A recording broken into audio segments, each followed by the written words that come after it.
SSC পরীক্ষায় এই ধরনের এমসিকিউ তুমি ভুলেও ভাইয়া হাতে করতে যাও না, অবশ্যই তুমি ক্যালকুলেটর দিয়ে করবা, কারণ ক্যালকুলেটর দিয়ে এগুলো মাত্র 10 সেকেন্ডে করা যায়, হাতে করতে গেলে প্রায় তোমার 2 থেকে 3 মিনিট সময় লাগবে।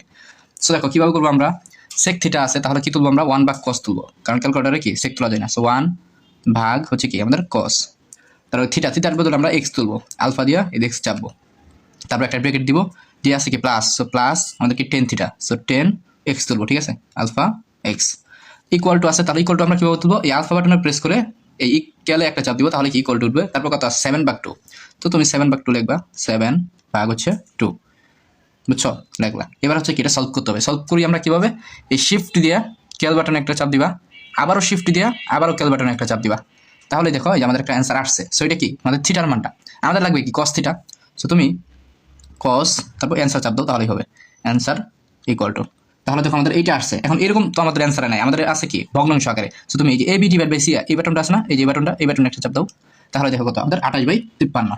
এর মানে অ্যান্সার হচ্ছে কি আমাদের ভাইয়া, অ্যান্সার হচ্ছে আমাদের খ নাম্বারটা, মানে বি নাম্বারটা অ্যান্সার, বুঝতে পারছো? তো ঠিক সেম ভাবে তোমরা ভাইয়া এই যে 2 নাম্বার যে এমসিকিউটা আছে এইটা করে কমেন্ট বক্সে হচ্ছে উত্তরটা লিখবা, ঠিক আছে? এই ধরনের আরো ভিডিও পেতে আমাদের পেজে ফলো দাও, ইনশাআল্লাহ আরো ভিডিও আসবে। আর যারা আমাদের পেজে ভর্তি হতে চাও হোয়াটসঅ্যাপ বাটনে ক্লিক করো। ধন্যবাদ সবাইকে, আসসালামু আলাইকুম।